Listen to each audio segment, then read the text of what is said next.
I literally stopped short in a compound once to say, okay, this isn't an ideal situation. People had died, were injured, and waiting for evacuation. I do, to this day, remember kind of even picturing a box, like, put your feelings to one side and just do the best you can in this moment. It's not going to be nice. Those who are living a life of freedom have optimized themselves and their lives in pursuit of one thing: choice. They've created the financial, geographical, and time freedom to do what they want when they want to. But they've also created freedom from their internal limitations, their story, their biology, and their character. In this podcast, The Freedom Project, it is my attempt to shortcut your learning curve to having total freedom in your life so you can go and do more cool shit.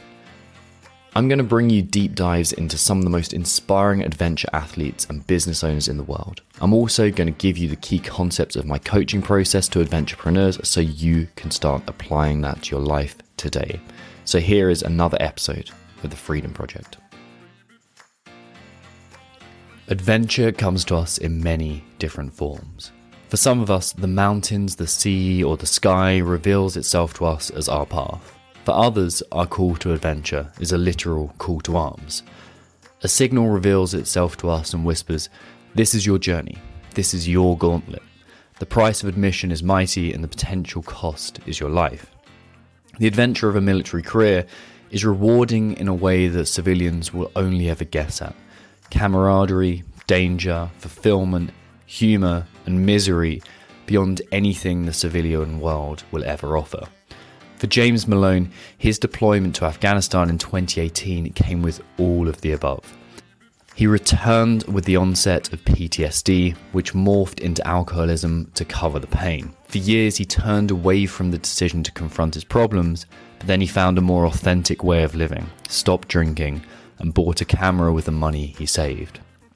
When we've created a persona which serves a purpose but betrays our authentic self, the juxtaposition creates pain. James's journey is one of rediscovering authenticity and through that discovering true satisfaction for the first time in his life. In this podcast, you too will discover what discovering authenticity looks like for you. James's current venture is creating a feature-length documentary, Once We Were Warriors, an exploration of what it means to be a veteran and why the labels of bad, sad, or mad are lazy stereotypes. Once We Are Warriors shows the journey of a handful of veterans exploring the slopes of Chamonix and using the mountains as a tool for growth. You can support this incredible project by visiting www.oncewewerewarriorsfilm.com. This journey with James is super authentic and raw, and I think there's truths in here that you can apply no matter where you are in life, whether you are hitting rock bottom or whether you're seeking your next level. I think it's rediscovery of these essential truths that helps us find our next level, whatever that may look like. So here is the wonderful James Malone. So from the outside, it seems like there's a conflict between someone who joins the military and someone who is artistic in some way. I think once you've been in the military and you've kind of seen it for what it is, for some reason, especially in the Royal Marines, but it seems like that's congruent throughout the military, it's less like shocking. So where did that interest in creativity begin for you?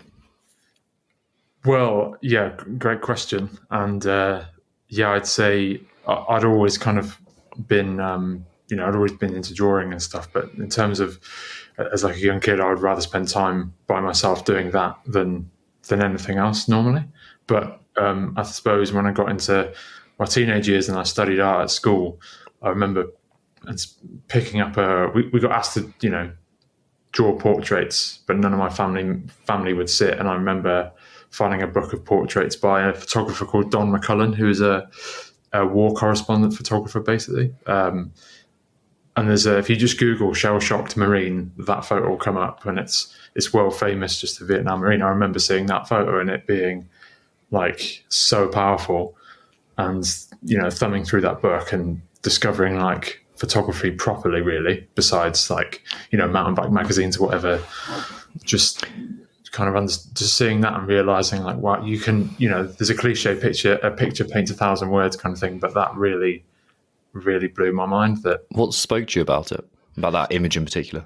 when you see this image, you can see just right into this person. You can see everything they've been through, and like you can feel it, and it's just so powerful. You don't need to say anything. You can just deduce so much from like everything about them and what they've been through in that recent period. So I just thought that was fascinating, essentially, more so than like kind of corporate kind of photography. That like real documentary fly on the wall approach was just I thought was phenomenal. And I've been in kind of always had that in the back of my mind, I think. Yeah.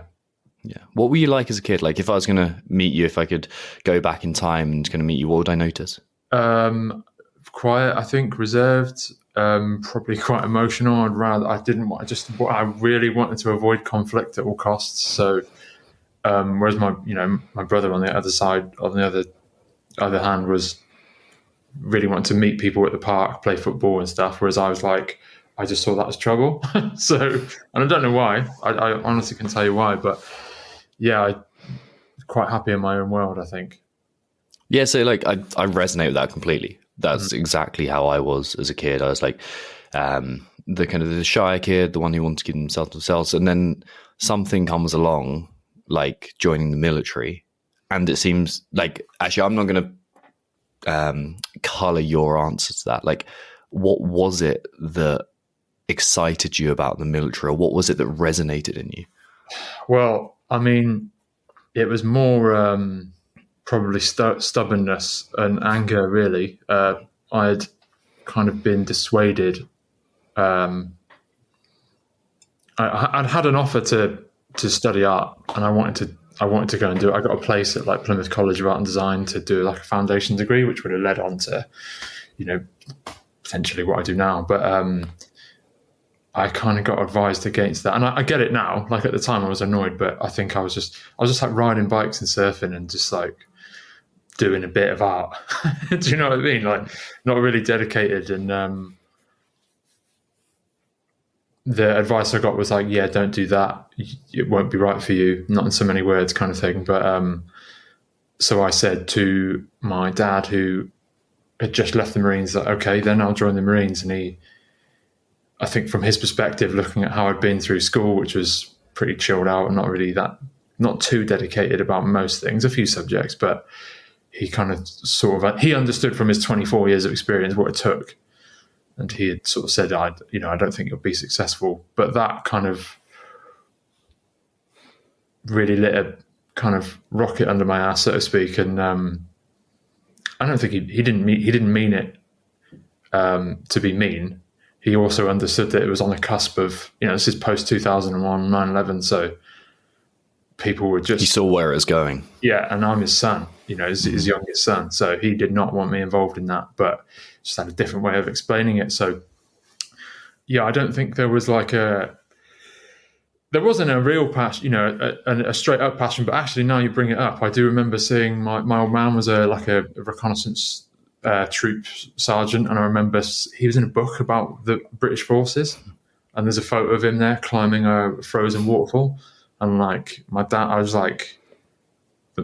pointed out that was him, and I recognized it as him, and it's the coolest thing to see. So on the other hand, there was that aspect too, is like you can do that for a job, and you can go and do that, and to test yourself in a different way.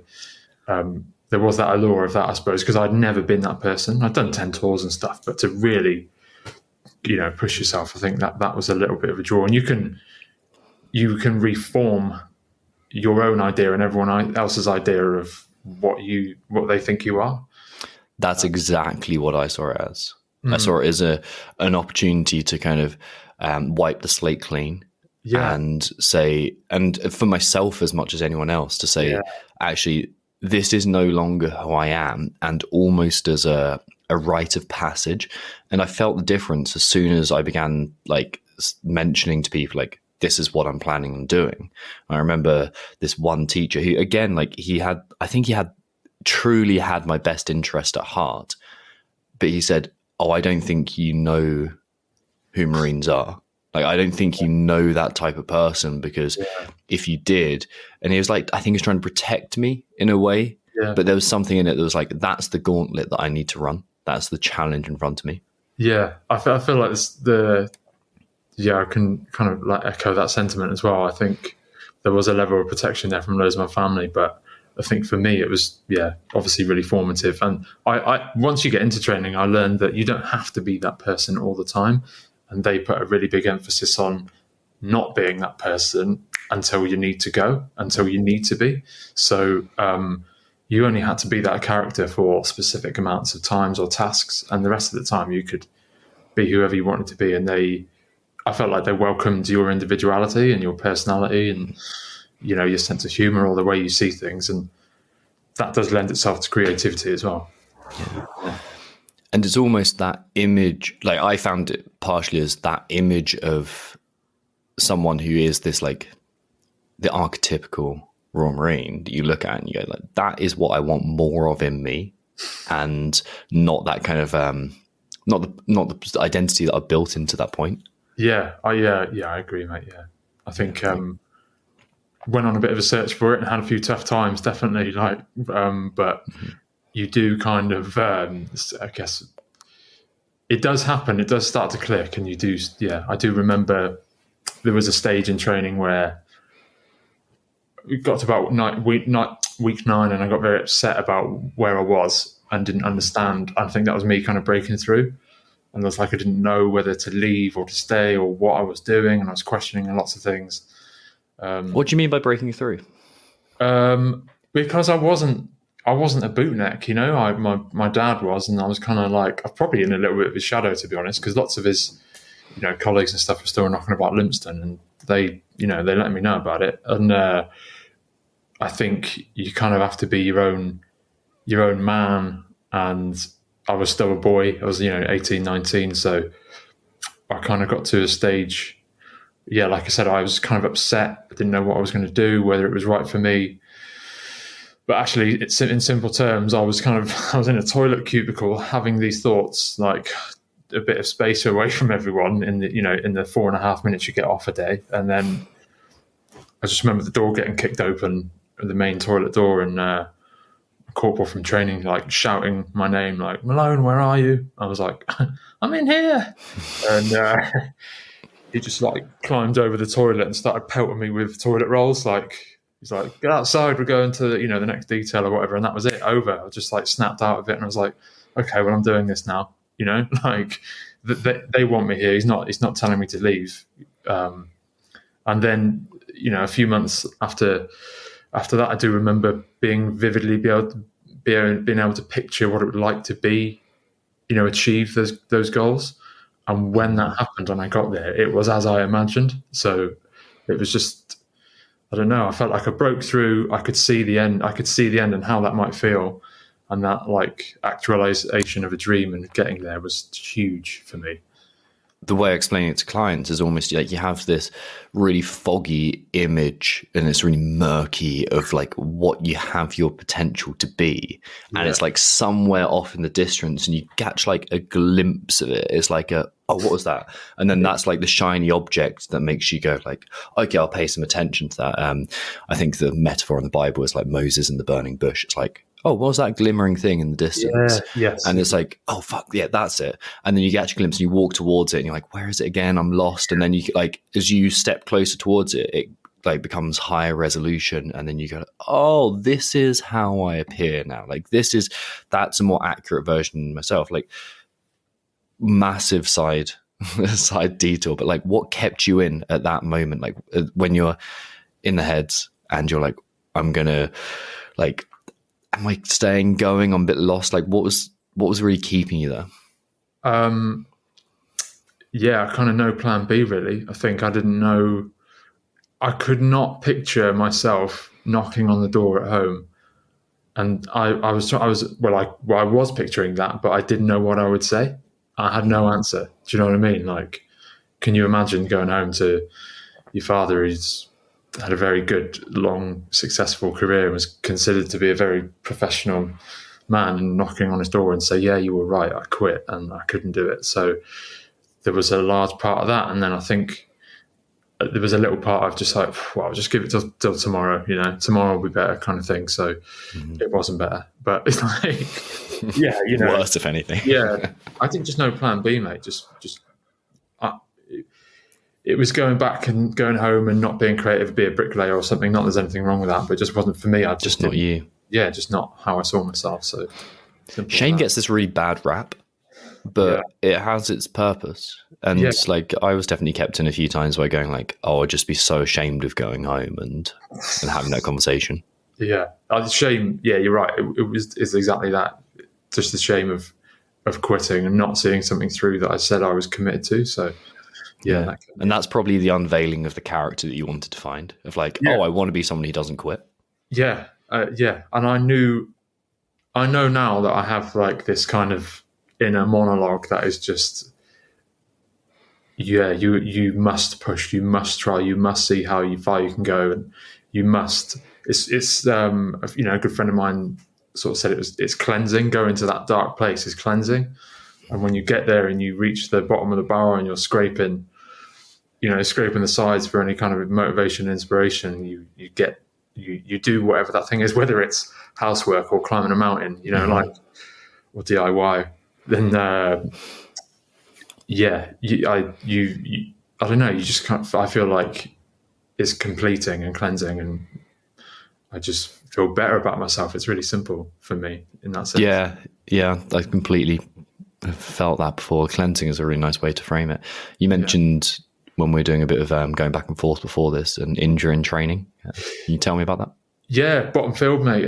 Just a lad called Big George, and 6'8", absolute unit, bit of a legend, doing fireman's carries, kind of give it the knee a tweak. And then on the actual run through, I did bottom field pass out, and on the final assessment, which is obviously the 200 meter fireman's carry, it went on the last few meters of that.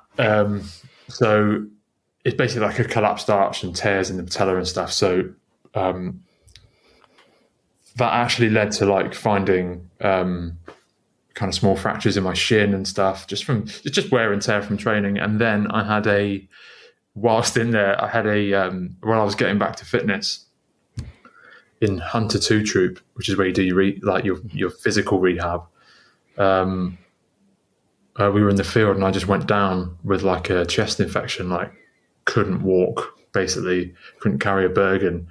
And they were like, you've got asthma. So I was just like, no, I don't. And so it took 6 months of going to the Naval Board of Medicine, whatever, and running on the treadmill, like 50 Cent video with all the like heart monitors on and stuff, just to figure that out. So that was when I really had to hold on to that feeling of what I thought it would be like. That's the only thing that kept me there then.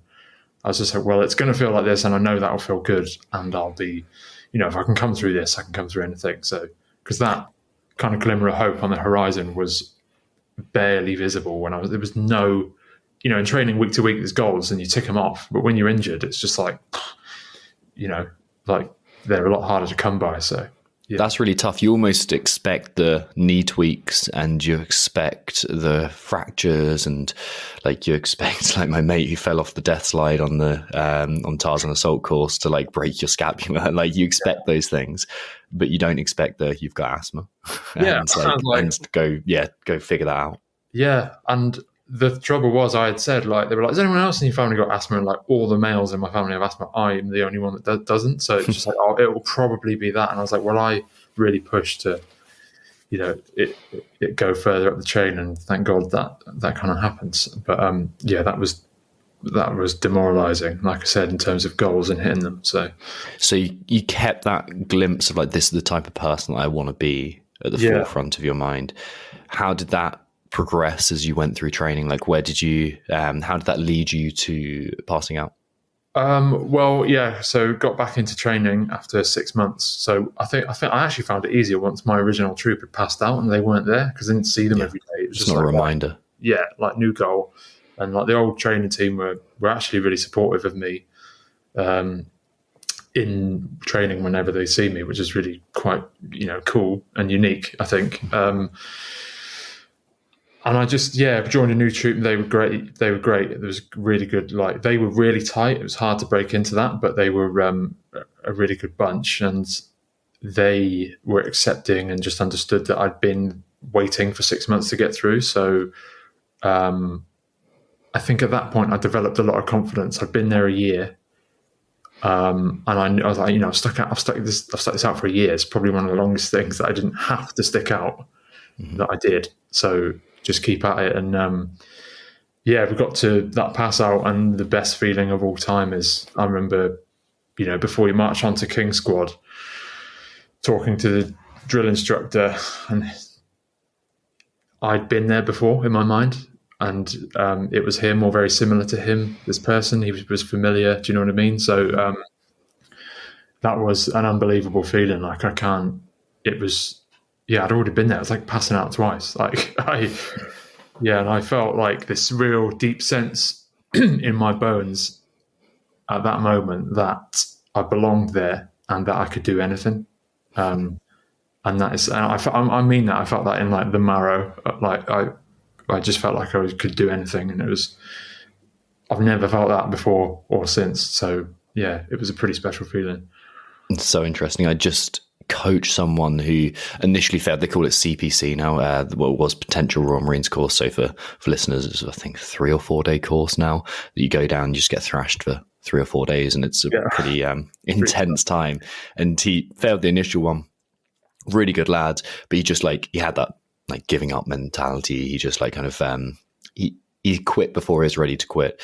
But we talked about like, what's it going to feel like when you're standing there and you've passed, and you've got that kind of, I think they have like a mini ceremony there of like, well done, but now the training starts.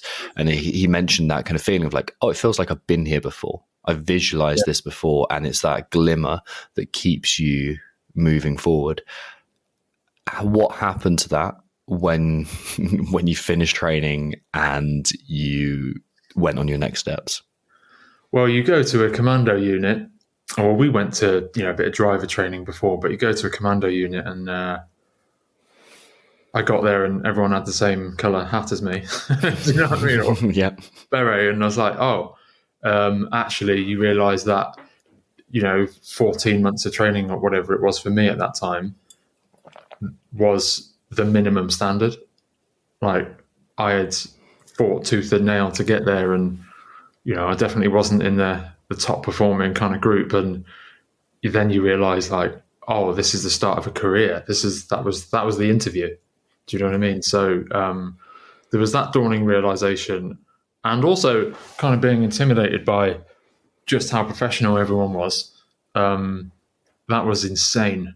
Like, just the knowledge base and skill level of the people that I was surrounded by. I knew I had to up my game, and I kind of understood what my strengths were by that point, and it was kind of attitude and effort versus kind of like being able to get stuff really quickly. And I understood that I was just going to have to ask and be willing and be keen and do things by repetition, basically. So those are my, like, getting to a unit. We were just about to deploy on Peric 9 as well, so there was no time for any messing around, or it was just, we were just straight on exercises every other week. And what year was that? 2007, 8-ish. Okay. And then we deployed. So it would have been 2007, and then we deployed on kind of mid 2008. So end of the summer there. Got you. So many avenues to go down there. It's interesting that you mentioned leaning into your strengths. It's like you identify them through training, and then you go, oh, this is what I'm good at. And that's what I'm going to, rather than trying to balance out your weaknesses. In professional athletes, they do a very similar thing. It's like, this is the type of athlete I am, so I'm going to lean into that so I can win. And when you're chasing excellence, it seems like you have to do that rather than kind of leveling out or shallowing out the negatives. You definitely can't. You can't boil the sea. So I just kind of, I understood what I could do, and a lot of that was just by being willing and offering to help people in the way that a brand new Royal Marine who has no experience can, and that's by carrying all the heavy stuff and carrying it for a long time and not whinging about it. That's that's a really easy way to win in the Marines, and you kind of earn your trust that way. And then people, what I found was actually in my team were what was really surprising, I didn't expect, was that people would ask my opinion on things because you were straight out of training, and that's the most up to date kind of training that people had up until that point prior to going on pre-deployment training. So I found that really empowering, just like these people had like 11, 12, 13 years experience and multiple tours of, war zones under their belt, and they would ask what I think. Definitely didn't always listen to it, but, the fact that they even wanted to consider it just kind of made me realize that, it's a team and the team wins, not individuals, which was, insane. It's quite accepting to have that as well, to go like, actually, I do belong here. There's I may feel like I'm just a bloke wearing the same coloured hat, but at the same time, I'm being asked for my opinion, and that's really interesting about training too. To have that, you had that image initially, of what success looks like, or the version of you that is most successful looks like. Did you have to recalibrate that? Did you have to reconceptualize an image of success? Yeah, I think we were. In terms of where I was right then, as soon as I got to 4-5 Commando, we were about to deploy, and I think within a few weeks of going on that operation, it was I was a point man. So success would be not dying and not having an injury to me or one of my colleagues. So it changes pretty quick. Success goes from getting a bit of a lay in and being really fast on some sort of physical assessment in the Marines to let's not die. So, and that's bleak, but I mean, that was life. Your world becomes incredibly small. It's you and, 25 other blokes. And success is keeping each other alive, I think. Yeah. It's very clear cut on your choices in any given moment when you have that. Yeah, there was no, you can't complicate it. You can overthink stuff. And I think we've all read enough books and heard enough podcasts about, mindset and military people to hear that some people can complicate it, but it doesn't need to be complicated. Do you know what I mean? It's just do the basics well and all the time and stay alive. That was kind of what it boiled down to for me eventually. Did you have those kind of glimmers that you spoke of before of, this is the type of person that I'm becoming, and I've barely got a glimpse of it, but did that change or develop or evolve when you're on Herrick 9? Yeah, for sure. I think I do remember a couple of instances, just unfortunately, obviously we had casualties and a few people got killed, but I literally stopped short in a compound once to say, okay, this isn't an ideal situation. People had died, were injured, and waiting for evacuation. I do, to this day, remember kind of even picturing a box, like, put your feelings to one side and just do the best you can in this moment. It's not going to be nice. And that was probably one of the only times I've done that, but I didn't really change out of that mindset for a very long time. And I think that's the character that I had to kind of build for myself. And it's just, no one really cares about your emotion in those instances. You just have to get the job done because lives are at stake. So it's pretty dark, but it's something I've always had, and I know I could go back there if I needed to. Not that I ever want to, but it's an experience, and I can't be sour about it. I was for a long time, but you have to learn from it. Yeah, it's a fascinating one. I haven't obviously been in that situation, but I can imagine, and through conversations with many people, that that ability to literally box off, in your analogy, your emotions and go, those are going to one side and I've just got to get my job done, is very beneficial in the short term to solve that issue, but becomes a little bit too rigid in the long term?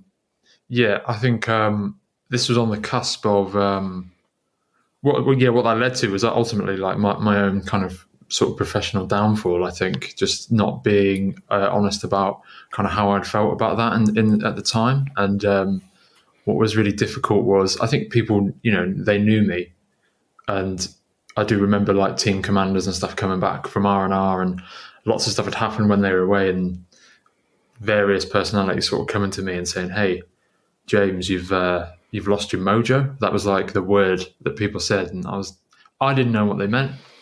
But yeah, it was. What were they saying? I'd become really secluded. They had mentioned that I just wasn't having just wasn't having any crack anymore, and had gone quite straight, I think. And I'd lost a bit of hearing as well, and I think that really played into it. It's like, losing your hearing is one thing. If that happens, it's war. But like losing your hearing and then being a point man and having to be first into any sort of traumatic situation where people have died or been injured was quite troubling. And it's like being in solitary confinement, and all you've got for company is your own thoughts and what you've seen. So it's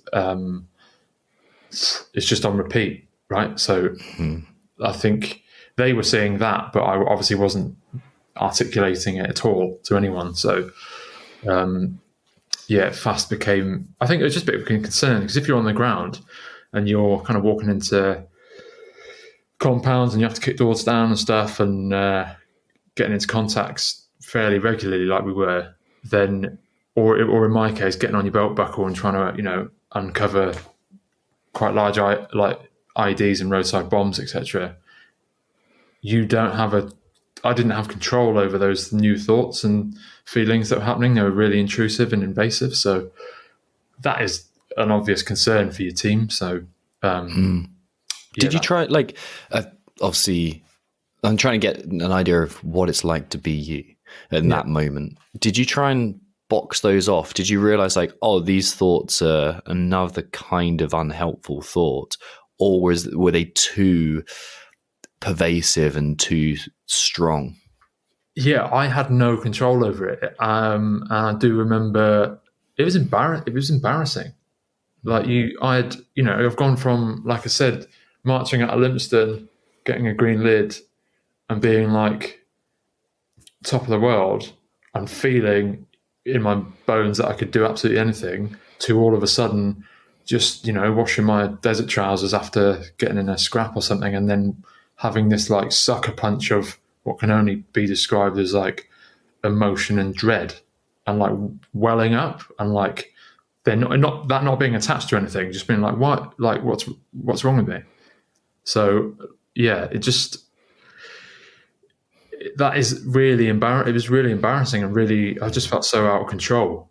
And I was concerned, that would happen on a job, and it was happening. I was just doing my best to just carry on with the work, which was, fighting an enemy. So yeah, it's really, by that point I was, 20, and you have a good idea of who you might be. And then this starts happening when you've already formed an identity, having finished training or achieved any goal, whatever that might be.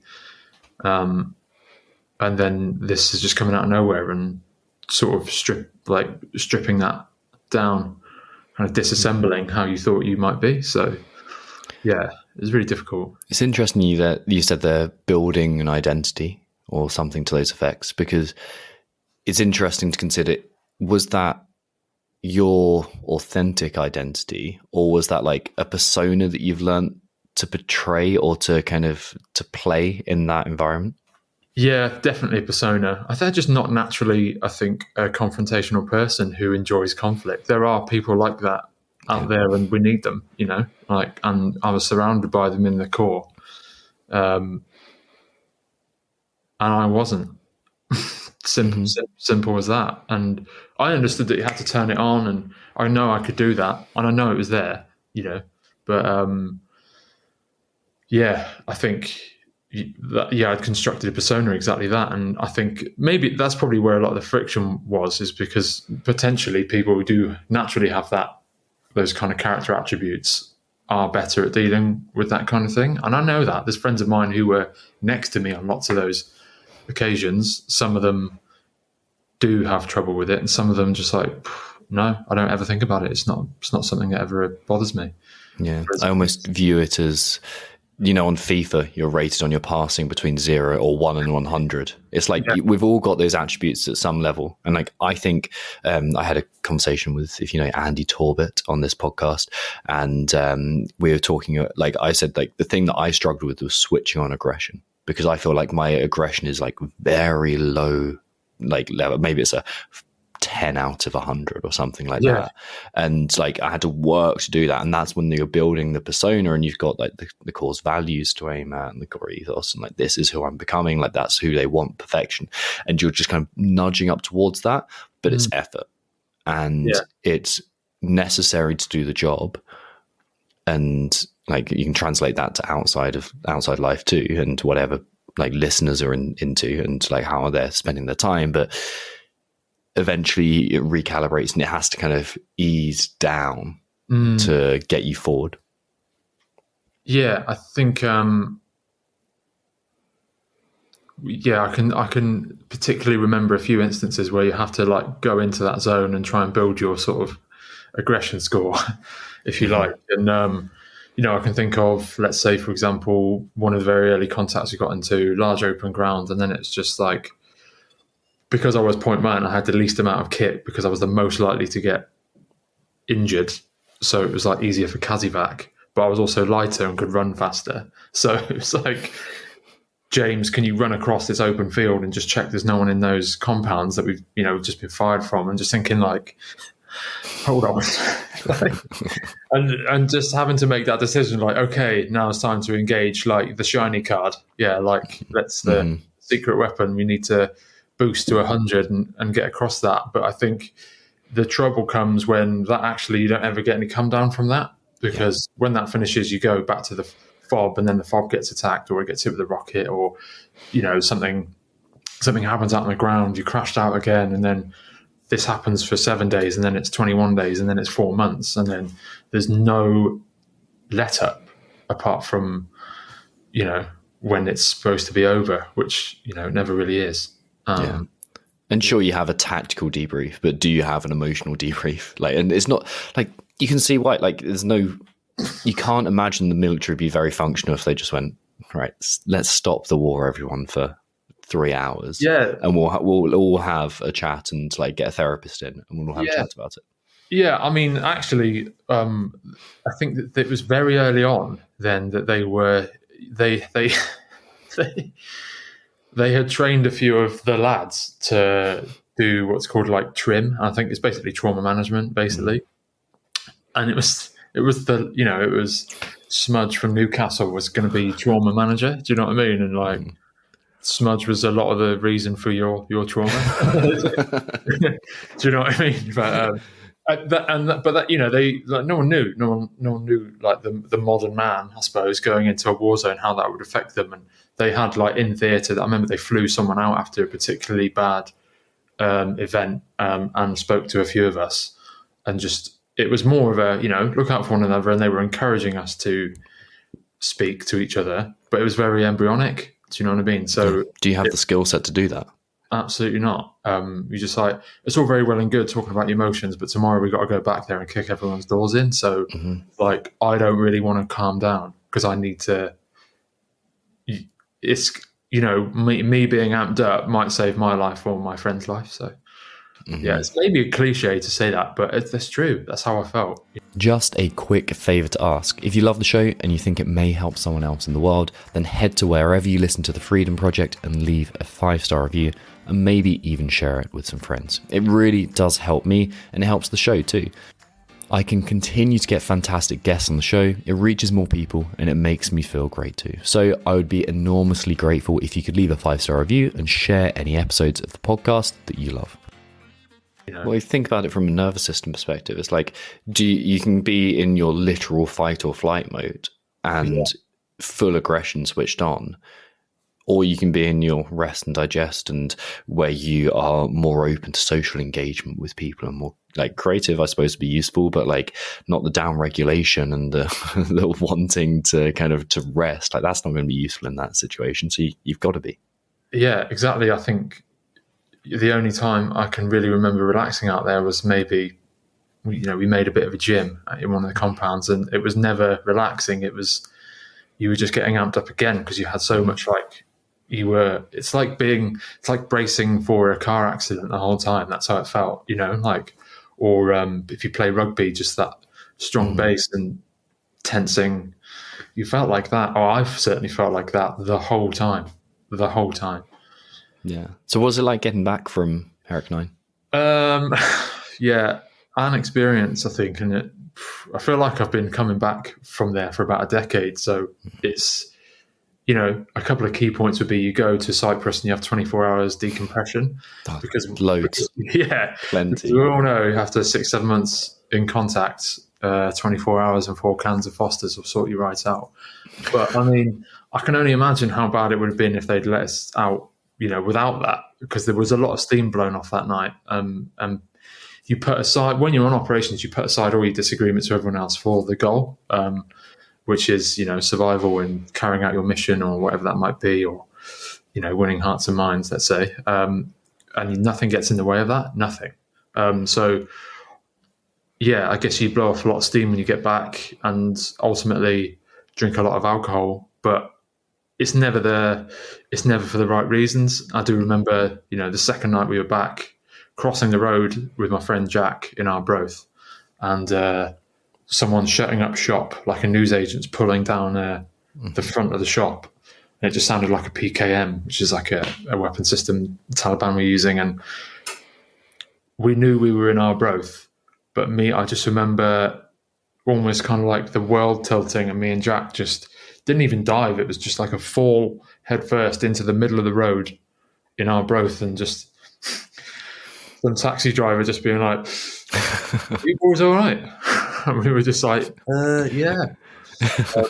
And that, can reflect on that, and it's funny, but I mean that feeling has kind of never really left me. It's a lot, it's not as intense as it was, but it still catches me out now.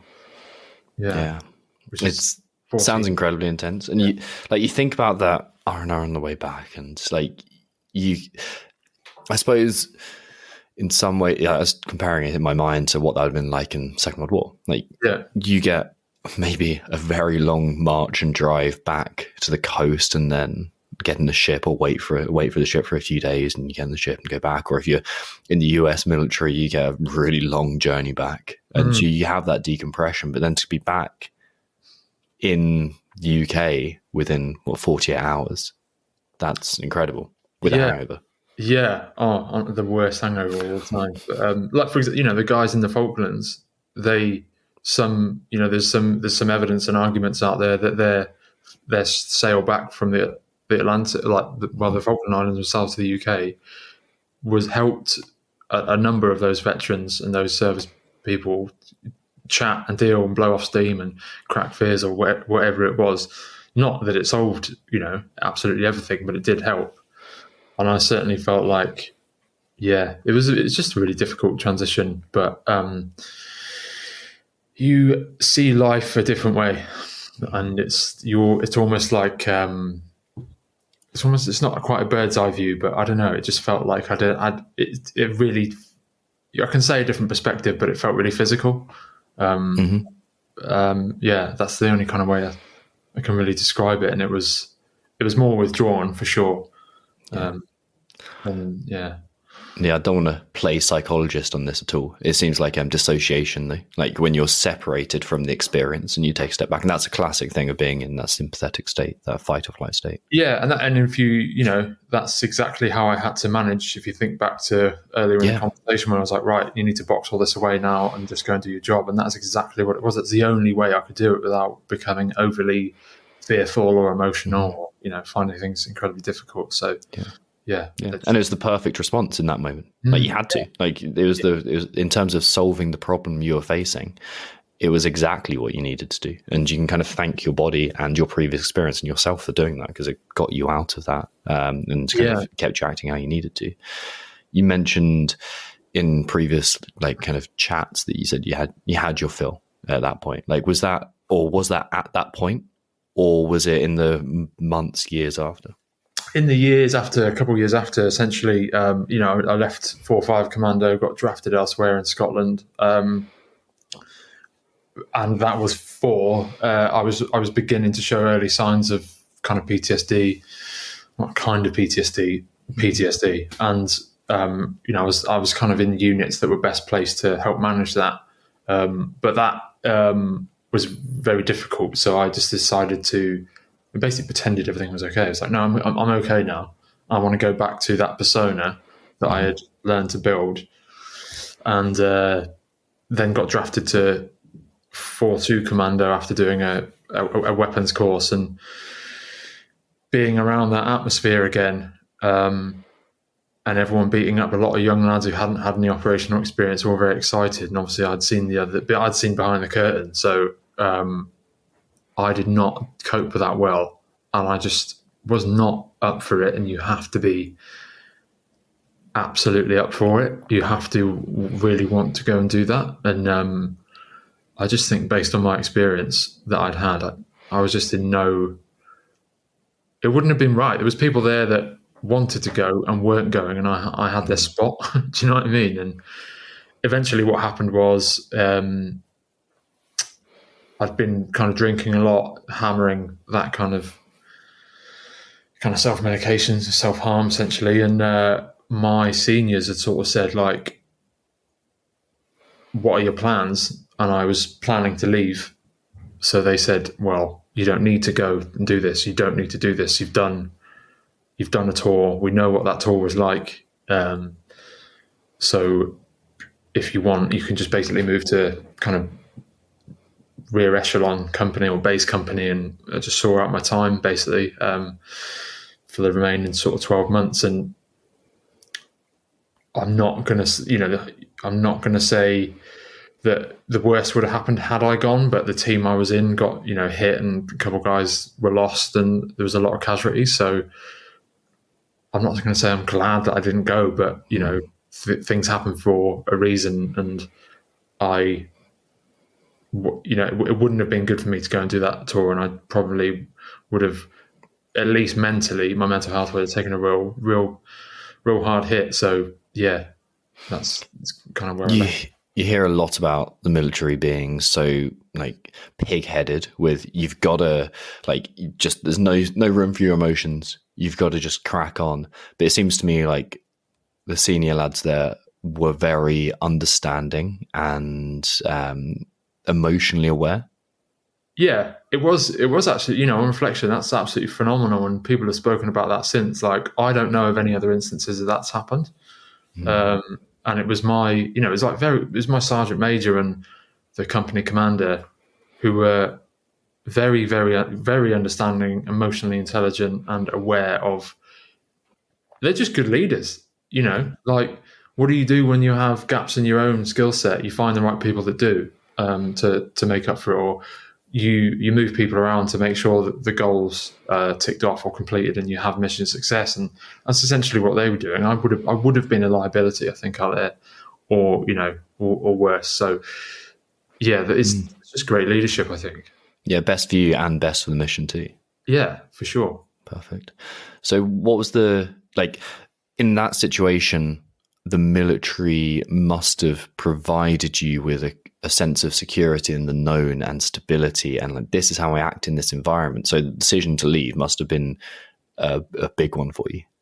Yeah, it was. I really felt like it was do or die. Like you're gonna do this, and you're either going to go and carry on, and you're going to completely commit to this persona, and try and basically lie for the rest of your career and be something you're really not, which might have looked like, I don't know, getting promoted or trying different courses, or maybe having a crack at selection.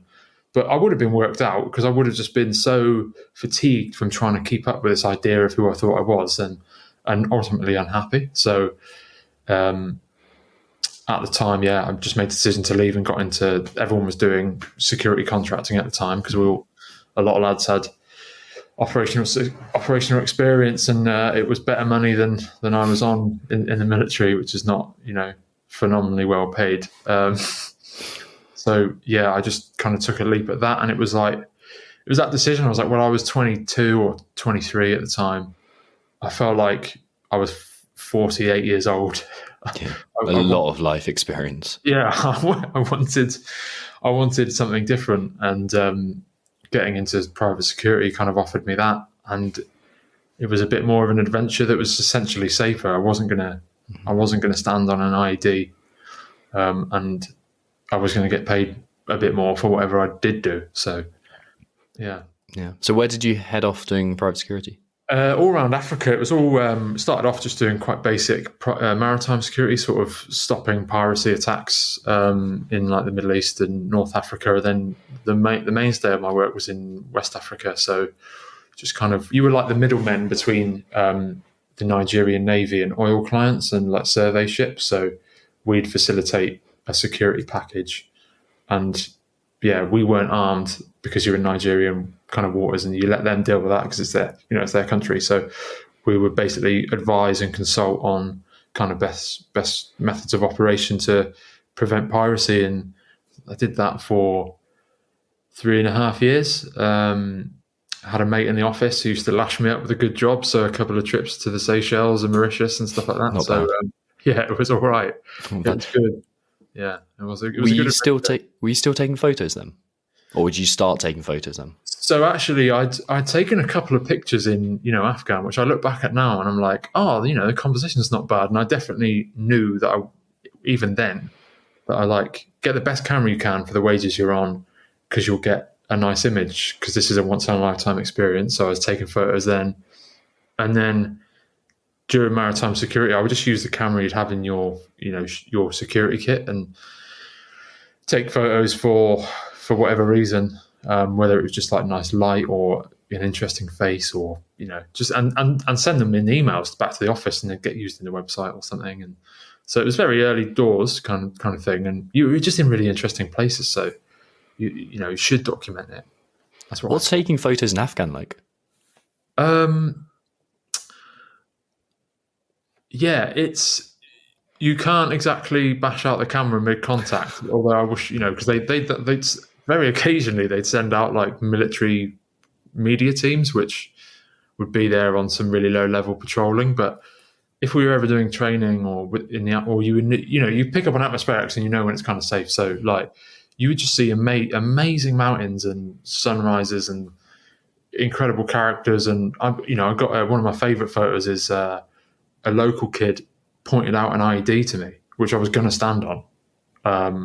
And he just sort of pointed, gestured, and just went like this, like made the noise, confirmed it was an IED. So I just got a selfie of me and him. And it's just one of my favourite photos because this kid doesn't know me, saved my life. So I'm really glad I had a camera for that reason. Like I don't know where they are, but he's still important because that happened and I've got a photo to kind of remember him by. Absolutely. Yeah, it's interesting to think where that kid would be now. Like, how old would he be? And 15 years later, whatever. Yeah, probably in his 20s or something now. Yeah, that's crazy. Yeah, your age then. Yeah, mental. So you start taking, or you kind of get back into photography at that stage. You start making more of a thing, I'm guessing. Well, yeah, it would never. It was never initially a thing. I just had that interest into it. And then I'd quit maritime security. I was kind of treading water. I didn't really enjoy it. I was doing, there's nowhere to go in it really. It was just like one level. And it wasn't me again. I still didn't really know what I wanted to do, but I enjoyed that aspect, the creative aspect. And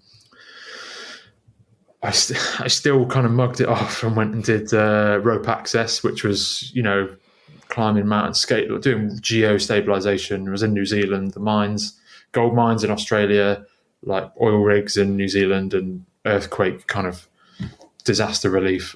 And it was on that job that there was like a competition at work. It was like, we're making a calendar for the company of like 30 people that we're going to dish out to clients. Take a photo and it will go on the cover, and the best one wins 200 quid.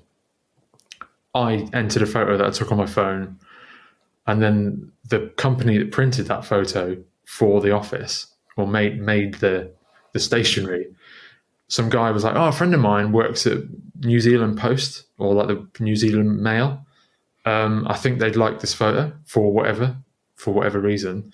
And he phoned me up on a job and was like, "Yeah, it's going on a stamp." So I had like a photo that I took on my mobile phone. I just liked the way it looked, captured a moment, I suppose, and it got put on a stamp. And then kind of people just started to say like, "Oh, you could probably make a crack of this. Your photos are nice, like people would ask for them." And what I realized then was like, maybe I could, maybe I should, maybe I should just keep at it, kind of thing. But I was, distracted by other things. I was, boozing a lot and stuff. But yeah, I certainly was taking more photographs at that period. What was that photo of? It was a guy on his ropes halfway down a mountain, kind of prizing a big rock off the slope with a helicopter behind, just kind of like helicopter kind of air braking in behind him. Sounds pretty sick. Yeah. Love that. Yeah. Love that. And then you said you're boozing a lot. Like, what was the decision to, like, you said you got sober and bought a camera? Yeah. So I was drinking a lot, and that was as a result of my service in the Marines, and not kind of, saying I was okay, but not really, drinking a lot, etc. And it was very self-destructive, and it kind of, that's a whole other story, but it kind of got to a stage where it was, sometimes in private, in secret, pre-drinking, a lot more often than not, and buying stronger alcohol than, because it was an IPA and it was it was craft beer, it was okay, but having 10 of them, and then it just got to the point where essentially was having suicidal ideations, and could kind of see. And I began to understand why people might want to do that, and that was a really scary moment. And I think it was just like, there's got to be another way. This is not me. There has to be another way. So I decided, someone had recommended a book to me. I read it. It's called The Unexpected Joy of Being Sober, and it's a story. It's a diary essentially, with some kind of insight from the author, and she talks about her journey to sobriety, and it just really resonated with me. And I decided that day, there and then, with a massive hangover, that I was never going to drink again. Otherwise, I'd potentially, it would kill me. So, but I made a bit of a plan. I just did research around it and figured out what I was spending, the impact of everything, and on other people's lives, and the emotional impact for my family, and, spoke to close friends, family, and said, I've got a drinking problem. They all turned around and said, we know. And I figured out how much I was spending. On average, it was like $15 a day or something, like £7 a day, just on cheap beer or whatever. And that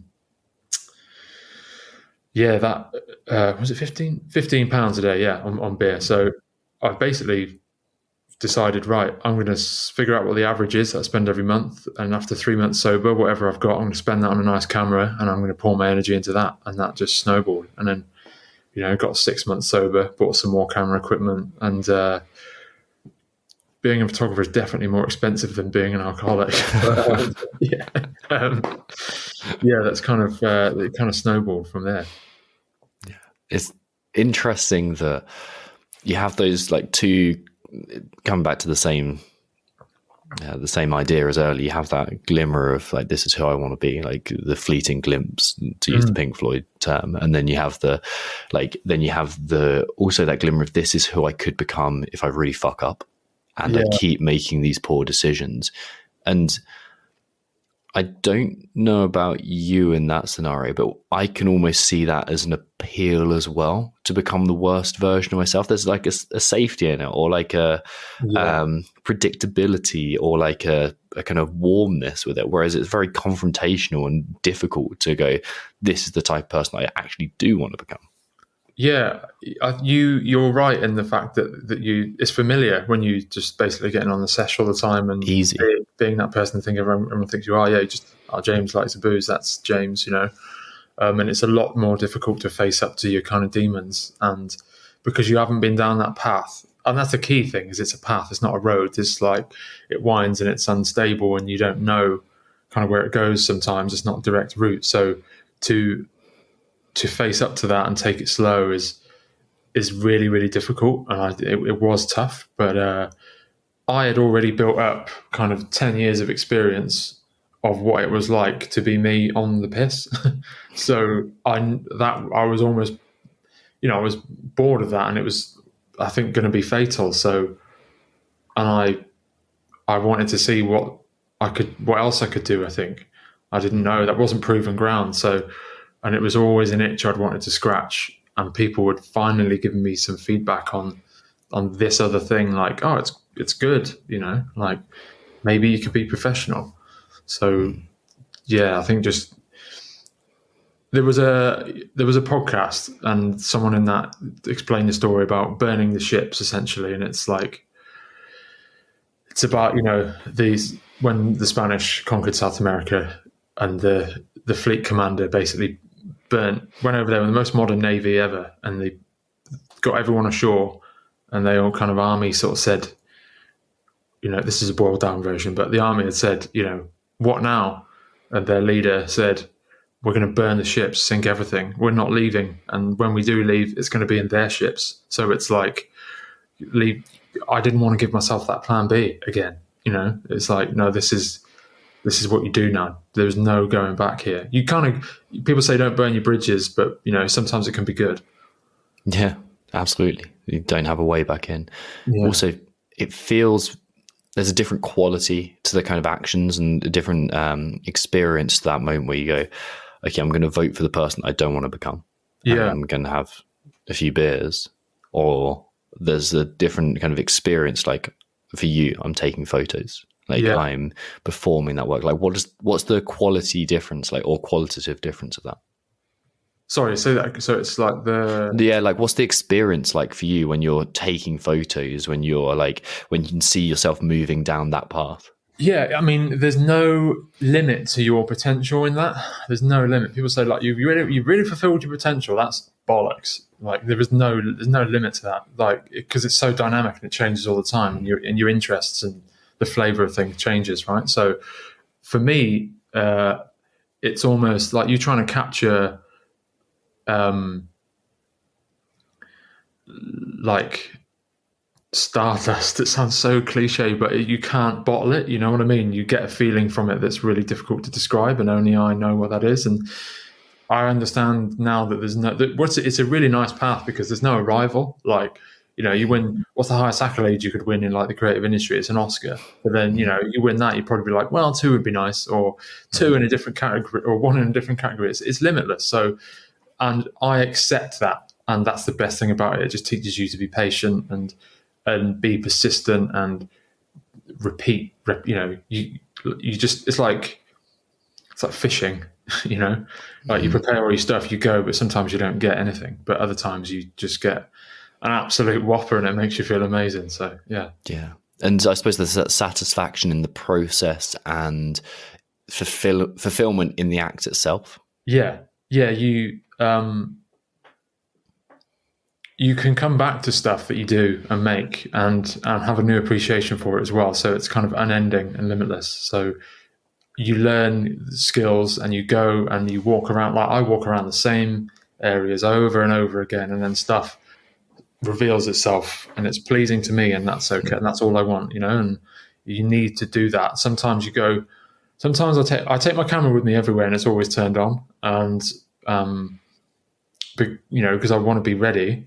But sometimes I don't even raise it to take a photo. Do you know what I mean? Because it just doesn't, I don't know, it just doesn't feel like it's there. But then sometimes I take 1,000 and I get one good one, and I'm like, I'm happy for a month. Do you know what I mean? So yeah, that's unending for me. It's like limitless. It's brilliant.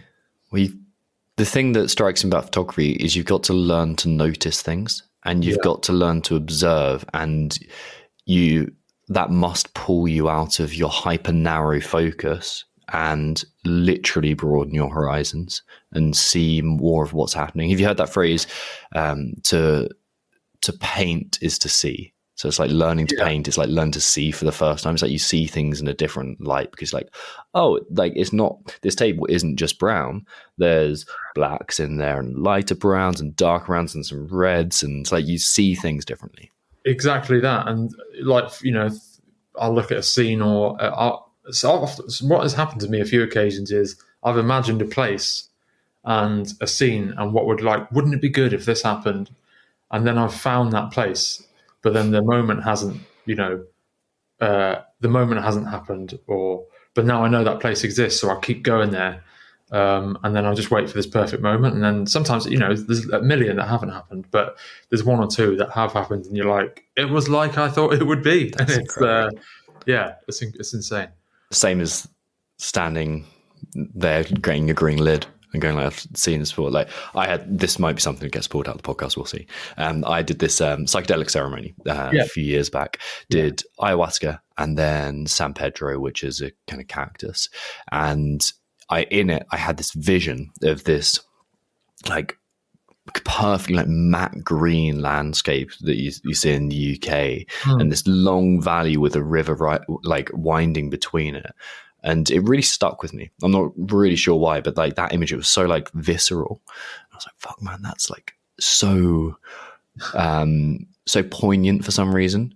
And like a month later, I was up in Scotland and turned around and it's like, fuck, is that exact vision? I've seen this, I've been here before. It was crazy. That's a really good feeling. And that's the thing I kind of live for, is like when it is as you imagined, and it's the realization of a dream, and it's like it's so finite that, but when it does, makes it all worth it.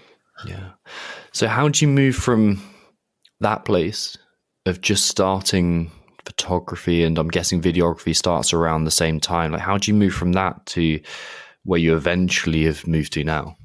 Well, so it's just repetition and only serving myself essentially to begin with, and then people start to say, "Oh, hey, can you come and get this for me? I'll give you some cash." And then you learn to establish yourself and what you're worth, and because you get busy and you have to price people out of your kind of calendar, really. And then videography is something and filmmaking and documentary filmmaking more so is something that I've like really interested in. Used to love a Channel 4 documentary back in the day.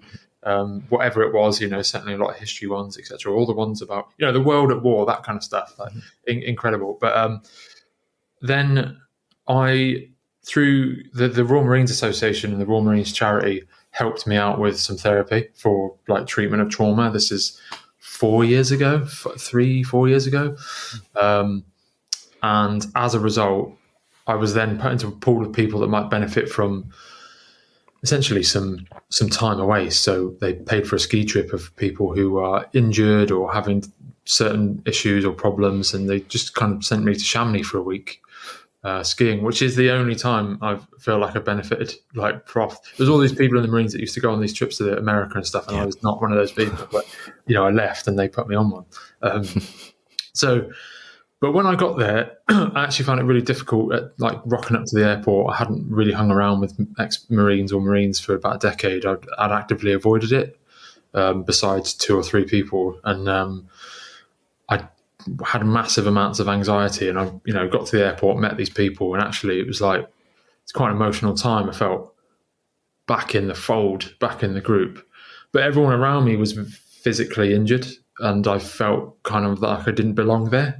Even though I still felt like part of the tribe, I was like, oh, maybe this is not the trip for me. But what I did do was take a camera, and I almost felt a bit guilty that A, I wasn't injured, and B, I hadn't done any fundraising for the RMA, and they paid for some therapy. So I was like, well, I'll take some photos and I'll get a few clips.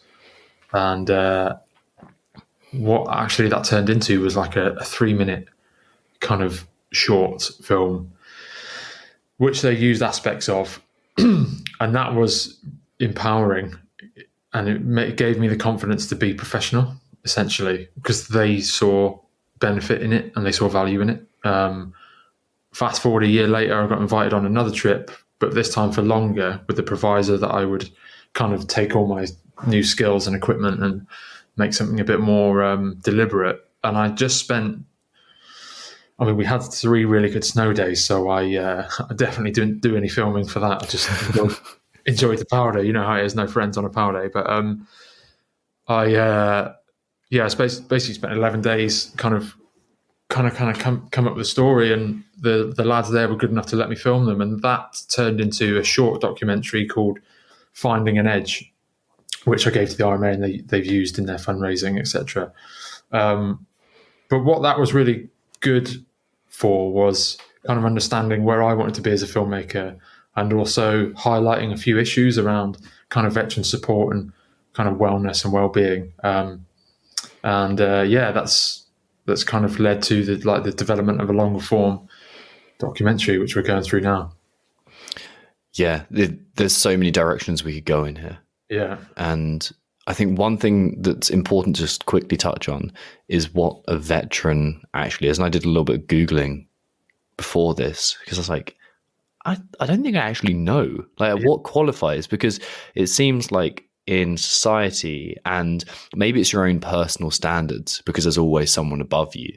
You kind of go, or there's someone who's done more and seen more and been more, and you go, oh, that's what a veteran actually is. Yeah. They've deployed to here, but like technically a veteran is someone who's served one day in regular or reserve forces. Yeah. Like, okay, that's a different kind of feeling around this. Yeah. And I think we have a perception of what a veteran is in our heads, and it's, we're a similar age, so we would have grown up with, watching the TV and the Cenotaph parade and these World War I veterans and II veterans. And in my mind, that is someone who's a lot older, has seen so much, has a much more like depth and breadth of experience in many different things. And, someone that raises money in a suit outside, the Tesco or whatever, and does all the poppy appeal stuff. That's what it was. And I was on this ski trip and I realized, well, actually, I'm a veteran and I'm in my early 30s. And I left, I was 23 years old. Didn't feel like a veteran, didn't look like a veteran. And I think there's almost a bit of a kind of fatigue around that awareness of certainly with a more contemporary audience and the way the world is now around perception and biases. I think, it just needed to be kind of taken another look at. So that's what we're kind of hoping to do. So that's the lens you're taking for this feature length documentary? Yeah, it's a few things. It's, the kind of things we're hanging our hat on is that actually next year is 10 years since the end of operations in Afghan ended. That's deliberate operations. So, conventional forces out there fighting an enemy. That's a decade ago, which is, it's insane to think that. What happens to the people that are injured? 150,000 deployed, 7,800 of those people became casualties, which is a large number.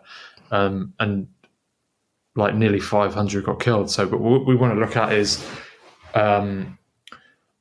what do they do? How are they cared for? Who looks out for them? What's their quality of life like? And I saw a very small part of that on the ski trip. And also, like, we realized in development, the team that and looking through the interviews that I'd filmed, that it's just so powerful being in the mountains and giving these people an opportunity to test themselves at their own speed. So I think the military kind of can be quite bad for kind of go hard or go home. People bloody canoeing from here to Venus. Do you know what I mean? Like it's mental. And I think these organizations and charities give these people an opportunity to just kind of help them redefine themselves or find a sense of self again. Like, some of these people were incredible soldiers and athletes who had huge responsibility and did amazing things, whether that's in war zones or humanitarian aid or just on courses and redefining the way the military operates and stuff. And overnight in war or on exercise or at work, by at the kind of whim of their employer, they become injured or unwell or their mental health changed. And there is some support, but it's still not great. So we kind of want to look at who's helping them and what that looks like for these people now. What's your personal objective for this, both as as a filmmaker, but also as the change that you'd like to see like evolve because of this? I want to continue to advocate care for all veterans, regardless of service and background, whether it's one day or 30 years, or, you know, whether you did 5 tours of Afghanistan or you just did exercises, right? Everyone played their part. So I want continued care, and I just want to highlight what it takes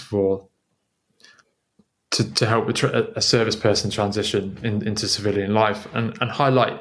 There's a big argument. You're going to have so many transferable skills. Yeah, but what does that look like? What are these? I want this film to humanize those people and see them for the personalities and the experience that they have, so that they can, you know, maybe someone from an organization, or they have a colleague at work that they know has military experience, and I want them to see them for who they are, the experience they have, and have more empathy and understanding, because, you know, you shouldn't judge a book by its cover. There's a perception that veterans are mad, bad, or sad, and that just is not the case. So, and me personally, I am a veteran, you're a veteran, and our team of filmmakers includes a lot of veterans, or people that work with them a lot. And we feel like it does take a veteran to tell the veteran story, because we understand the humour, which is often dark. And we know that these people don't like to be victimized, but they don't like to be lionized either. So it's just going to be an honest, apolitical, raw and authentic look at what a veteran is and what it takes to redefine yourself. I think it is only a veteran that could provide a narrative without bias. Yes. And to say these are the facts and this is the truthful representation of it. Because if you haven't served in any capacity, you don't have the normalization of it. It's something distant to you. Yeah, you're right. And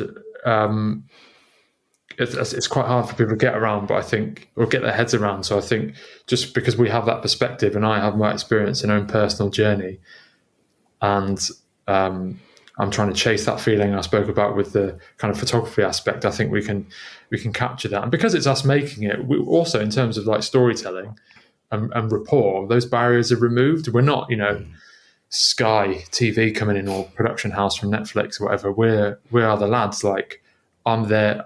I'm a patriot, and I love these people, and I understand what they've been through and what they've given and sacrificed. So I think we have a duty to do the right thing and tell the story as it should be told before someone makes a hash of it, kind of thing. So that's and what I think I should really touch on as well is, through the filmmaking and research, you know, there was moments where I've mic'd these people up, and Baz, for example, who's in the original short film, which just got into Kendall Mountain Festival, which we're pretty stoked about. But I had him wired up, and he's learning to ski. He's lost a leg at the hip, and his other leg was badly damaged, and is damaged to his hands. He hasn't skied since he was a mountain leader. He was an ML1, so, you know, a lot of responsibility. And then he's put back on the mountain in an unfamiliar piece of equipment. And I had the headphones on all day, and he's got an instructor, an English instructor and a French instructor talking to him all day. And he has, sorry, my wife's just come in. He has his attitude and his mindset to get through that, take on board all that constructive criticism and feedback, was so inspiring and motivating for me personally, to be able to hear that and get to film it. And I know that people will get the same if they watch this. Like, it just kind of it does lift you up, and it just gives you loads of hope. And I think that's what we just want to motivate and inspire people too as well. There'll be a bunch of people listening to this thinking that is a project I can get behind. Yes. How can they do so?